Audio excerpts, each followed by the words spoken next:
Good morning, students. I hope you all are very well and healthy. In previous lecture, we talked about the habitat, kinds of habitat and adaptation. Now, we talk about temperate forest. Temperate forest flourishes mostly in northern hemisphere, covering North America, northeastern Asia, Central Europe. The average rainfall during the year measures 150 centimeter. The trees that cover these forests are deciduous. अगर हम plants और animals की बात करें तो यहाँ पे कुछ एग्जांपल दे रखे हैं प्लांट्स एंड एनिमल्स के जो कि यहाँ मिलते हैं. Next, terrestrial habitat boreal forest. Boreal forest also called taiga are found in Canada, China, Mongolia, Scandinavia and northern Japan. The annual average rainfall measure a maximum of 100 centimetre. Plants और animals की अगर हम बात करें तो यहाँ पे जो प्लांट्स और एनिमल्स के कुछ एग्जांपल्स दे रखे हैं जो कि यहाँ पे प्रेजेंट होते हैं. Type of silk fibres.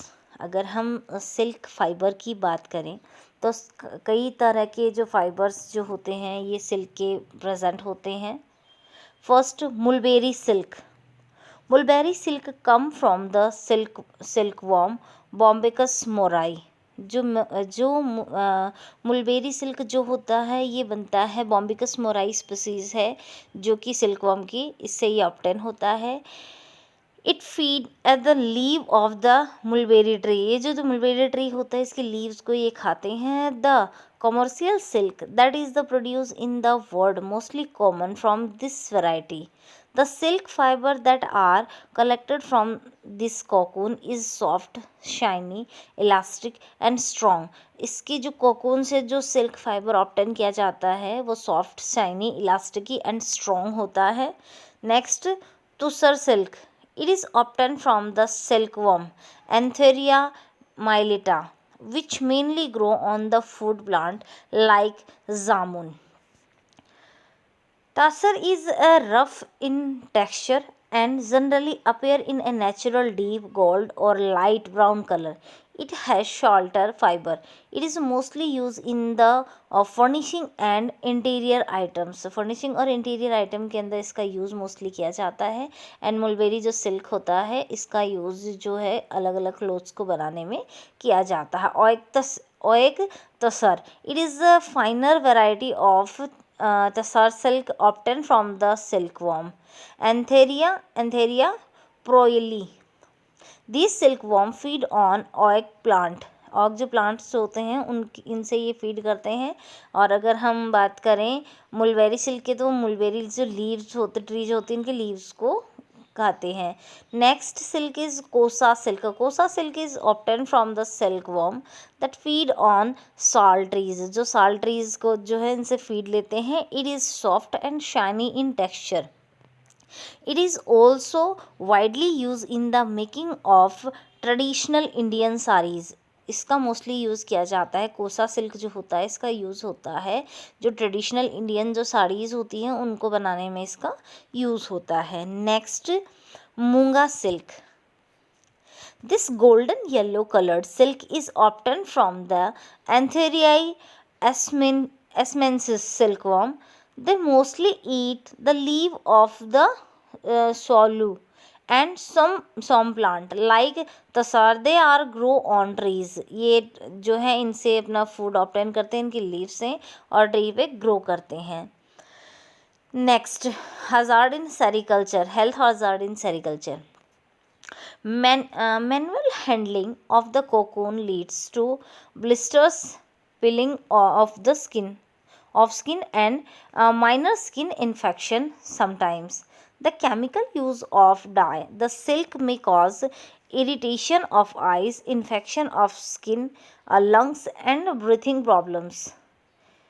Inappropriate ventilation, high temperature, humidity and noise due to due to the running of the machines have harmful effect of the workers. अगर हम सेरीकल्चर की बात करते हैं, सेरीकल्चर मीन्स जो सिल्क वॉर्म जो होता है, सिल्क वॉर्म को जो कंप्लीट साइकिल चलता है, इससे सिल्क को ऑब्टेन किया जाता है, तो इसको जो सारी जो एक्टिविटीज़ आती हैं वो सेरीकल्चर में आती हैं। और ह्यूमन हेल्थ पे इसके क्या क्या इफ़ेक्ट्स होते हैं, जो केमिकल यूज़ किए जाते हैं इसके अंदर, the chemical use to dye the silk may cause irritation of eyes के अंदर, इरिटेशन इन केमिकल्स, आइज़ में इरिटेशन होता है, इन्फेक्शन ऑफ स्किन, स्किन जो है इसका इन्फेक्शन होता है, lungs and breathing problems, lungs और ब्रीथिंग प्रॉब्लम्स क्रिएट होती हैं इन केमिकल्स की वजह से। Manual handling of the cocoon lead to the blister, peeling of skin and minor skin infection sometimes, कभी कभी इसके अंदर जो होता है माइनर जो स्किन इन्फेक्शन भी हो जाता है।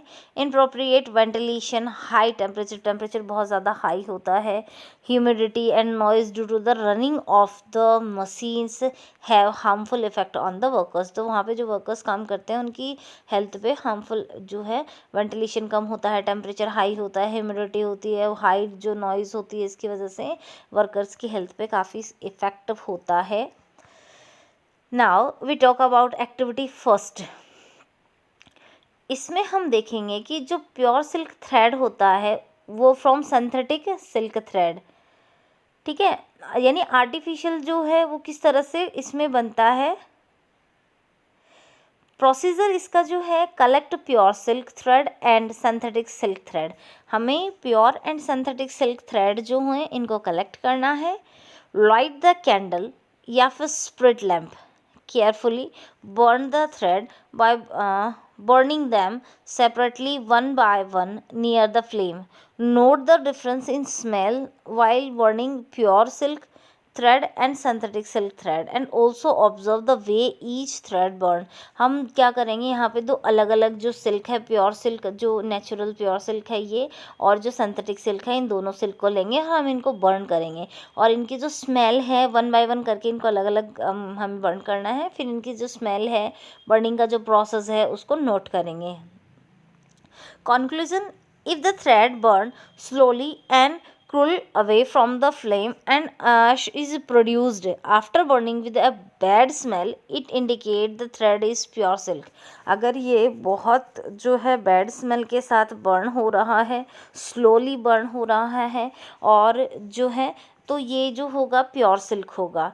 If the thread burns with a flame and melts with a burning smell of plastics, resulting in the formation of hardwood at the end of the thread, it indicates the thread is artificial silk. अगर हमें ये पता करना है, इस activity का जो M है वो ये है, हमें ये पता करना है कि जो सिल्क है वो प्योर सिल्क है या फिर आर्टिफिशियल सिल्क है, तो हम उसको बर्न करके पता कर सकते हैं।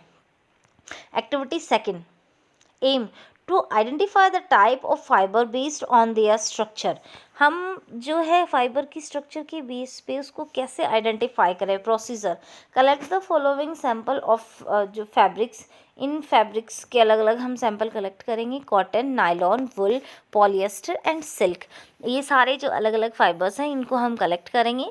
Focus each of the fabric sample under the dissection microscope and also observe the texture of each of the fabric. Sample carefully and record your observation, shiny, dull, silky, rough, smooth, etc. तो यहाँ पे जितने भी हमने जो fabrics लिए हैं तो उनको अलग अलग हमें लेना है, और माइक्रोस्कोप के अंदर हम इनको ऑब्जर्व करेंगे, इनकी टेक्सचर को। Observation table, cotton, nylon, wool, polyester, silk या अदर और कोई भी अगर हम फैब्रिक ले रहे हैं तो उनका जो हम टेक्सचर है वो नोट करेंगे। यहाँ पे आपको जो डायग्राम दिख रहा होगा, फर्स्ट इसमें कॉटन का टेक्सचर इस तरह का होगा, सिल्क है ये क्रॉस में होगा, वुल जो है वो इस टाइप को होगा, और ये जो नायलॉन है एंड ये जो इस तरह की जो स्ट्रक्चर होगी ये पॉलिएस्टर की होगी। तो इनके हम माइक्रोस्कोपिक जो टेक्सचर जो हम देखते हैं इनकी, उसके बेसिस पे हम इनको जो है आइडेंटिफाई कर सकते हैं कि ये किस टाइप का फाइबर है, इसकी स्ट्रक्चर के बेस पे जो इनका जो टाइप है उसको हम आइडेंटिफाई कर सकते हैं। आज के लिए जो आपका क्वेश्चन है वो आपको लिखना है, health hazard in sericulture, write any 3 health hazard in sericulture. First question तो आपको ये करना है। Second, write any 5 kinds of silk. इसके एग्जाम्पल्स लिखने हैं। सिल्क के जो अलग अलग फाइबर्स जो होते हैं इसके टाइप हैं, इनके आपको एग्जाम्पल लिखने हैं। Next question, describe the character of boreal forest. आपको इसके जो मेन कैरेक्टर्स हैं वो लिखने हैं एंड प्लांट्स और एनिमल्स की इसमें एग्जाम्पल लिखने हैं। Thank you.